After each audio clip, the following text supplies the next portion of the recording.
Maestro Sir Anton, guro't vlogger na Pilipino, tagahatid ng balita sa bayan ay totoo.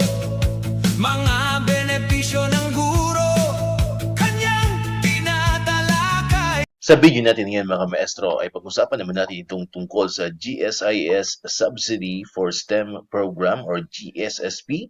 Ito po ay Financial Assistance for Qualified Children of GSIS members pursuing STEM courses. Ayan, so good news nga po mga maestro, ayan, kasi meron pong bagong programa na ino-offer po ito pong GSIS sa lahat po ng mga members. Ayan, basta po meron po kayong anak na nag-aaral or kumukuha ng STEM courses. Ayan, so pero bago natin talakayin yan, ayan, so nais ko muna pong batiin ang lahat ng isang happy weekend. Ayan, so thanks God it's Friday, TGIF. Ayan, so medyo nalit tayo gumawa ng video maestro kasi grabe ang traffic po pauwi namin sa bahay kanina. Talagang sobra-sobra ang traffic dito sa Cavite. Ayan, kaya inabot tayo ng almost kulang-kulang 3 hours na biyahe, pero napakalapit lang naman ang aming biyahe. Ayan, so happy weekend po sa lahat mga maestro. Ayan, so sabi nga natin, always sa sinasabi ko, enjoy po natin yung weekend, mag-recharge, ayan, para pagdating po ng another week, tayo po ay ready, sa atin pong pagtuturo. Ayan, so rest and chill, ngayong weekend. Although, syempre, minsan hindi natin maiwasang magtrabaho pa rin, mga maestro, lalo na yung mga gumagawa ng mga lesson plan, ng mga ilaw lesson plan na talagang ang time lang sa paggawa ay tuwing weekend. Ayan, so good luck po sa inyo mga ka-maestro. Ayan, so ito po yung pinag-uusapan natin kanina, yung 15,000 pesos na subsidy. Ayan, na makukuha po yan sa GSIS kapag ang member po ay mayroong anak, ayan, nag-aaral po ng or kumukuha ng STEM courses. Ayan, so nag-post nga po ang GSIS, ayan, so credits po sa GSIS sa kanila pong official Facebook page. Ayan, sa kanila po natin kinuha itong image and screenshots po ng mga papakita po natin ngayon dito sa ating video. Ayan, so sabi po dyan, GSIS Subsidy for STEM or Program, GSSP. Ano ba yung mga features po niyan? Ayan, 15,000 subsidy per academic year. Then 1,000 grantees every academic year. Then for qualified GSIS members and supporting future for Filipino innovators. Ayan. So yan po, Yan po yung pinaka-summary, mga maestro nitong programa ito ng GSIS. Then alamin po natin yung mga detalye niyan sa mga interested po, sa mga qualified po na applicants, mga qualified members, ayan, para mayroon po kayong idea. Alright, so isa-isahin po natin. Ayan, so ito po ay makikita po sa GSIS website. Ayan, sabi po diyan, GSIS Subsidy for Science, Technology, Engineering, and Mathematics, GSSP. Yan, investing in the next generation of Filipino innovators. The GSIS Subsidy for Science, Technology, Engineering, and Mathematics, GSSP, is a corporate social responsibility or CSR program that provides financial assistance to qualified children of active GSIS members pursuing STEM degree programs in recognized higher education institution. Through GSSP, GSIS helps deserving students complete their studies in science, technology, engineering, and mathematics, fields that are vital in building the country's future workforce and driving national development. Alright, so who can apply? Ayan, ito po. Qualified GSIS members may nominate one child if they, ayan, so maliwanag po dyan, one child only, per GSIS members. Are regulars active GSIS member with permanent employment status. Pangalawa po, are salary grade 15 and below or equivalent. Ayan, sa bali lang po dyan mga ka-maestro, ang qualified lamang po ay salary grade 15 and below. So kung kayo po ay nasa salary grade 16 above, so hindi po kayo magka-qualified mga ka-maestro kahit mayroon po kayo nag-aaral na STEM or anak na nag-aaral ng STEM course. Ayan, have updated GSIS premium contributions. Then, have not previously nominated another child under the program. Ayan, kasi nga, one child per member lamang po mga ka-maestro. So, hindi pwedeng meron ka ng, yung panganay mo ay beneficiary na or nominated na. So, hindi na po kayo pwede mag-nominate ng pangalawang anak po ninyo mga ka-maestro. Then, for PTD pensioners are below 60 years old during the application period. So, yan po, yan po yung mga pwedeng mag-apply para dito po sa ating subsidy. Ayan. Next, who can be nominated? Ayan, sino-sino ba ang mga pwedeng i-nominate na mga members or na mga qualified members? Ayan, nakalagay po dyan, the nominee must be a senior high school graduate, Ayan, an incoming first-time college freshman. Ayan, accepted into a GSIS identified STEM degree program and enrolled or accepted in a qualified university, college, SUC, LCU, CUE, or COD. Meron po silang listahan ano po ng mga qualified schools o mga qualified university or state colleges. Ayan, nandito po yan sa website po mismo ng GSIS. Next, with a general weighted average or GWA of at least 90% and no failing grades in senior high school.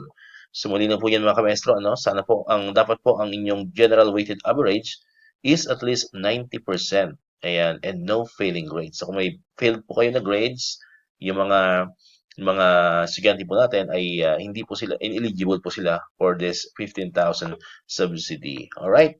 Then ang benefits. So ito po yung mga benefits once nag-qualified na, GSSP grantees will receive 15,000 financial subsidy per academic year. So ito po yung per academic year, ano po mga kamestro, hindi siya per month. Ayan.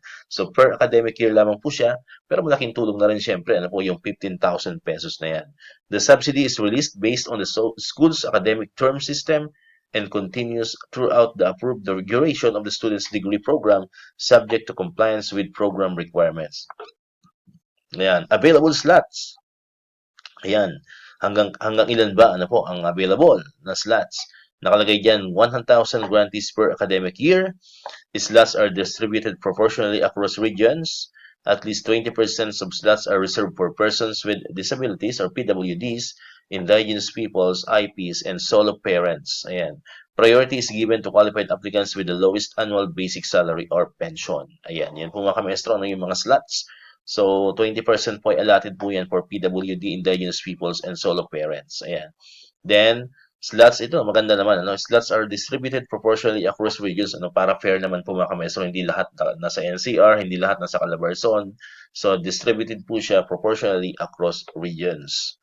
Next, incentives to Latin Honor graduates. Nakalagay po dyan, yung GSS grantees who graduate with Latin Honors shall receive the following monetary incentives upon submission of certification with Latin Honors granted by the college university to CSA PRFD. No? For summa cum laude, ayan, 50,000 pesos. For magna cum laude, 30,000 pesos. And for cum laude, 20,000 pesos. Ayan, so malaki-laki yan mga kamaestro. Next, ayan, application process. Paano ba tayo makakapag-apply ano po ng 15,000 subsidy? Ito po yung mga documentary requirements po natin. Una, application form. Ayan, nagaling po yan sa GSIS. Pangalawa, original or certified true copy of Philippine Statistics Authority issued birth certificate of the nominated child.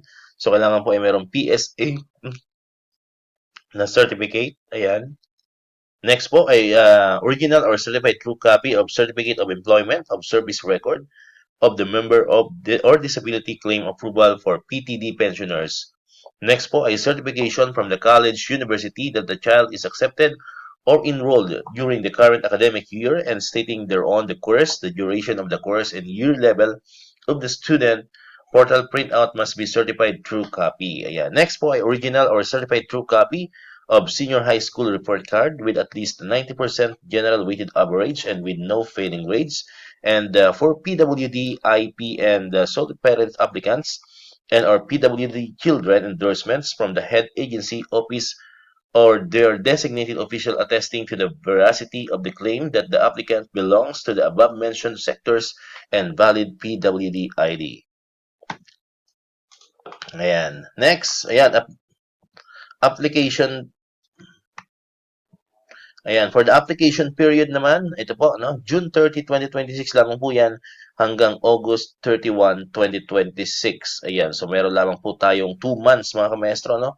So 2 months lamang po yan, so dapat po ay asikasuhin nyo na kung kayo po interested, qualified po kayo, sa tingin nyo po ay qualified po kayo para sa inyong mga anak. Ayan, so dapat po ay asikasuhin nyo na po yan kasi baka first come first serve yan kasi meron lamang pong 1,000 allotted slots sa buong Pilipinas na po yan and distributed po siya proportionally across the regions. So, kailangan po ay ayusin nyo na po yan as early as possible kasi hanggang August 31, 2026 lamang po ang application period. Ayan. For further inquiries, you may contact GSSP telephone numbers. Ito po yung mga hotline numbers po nila.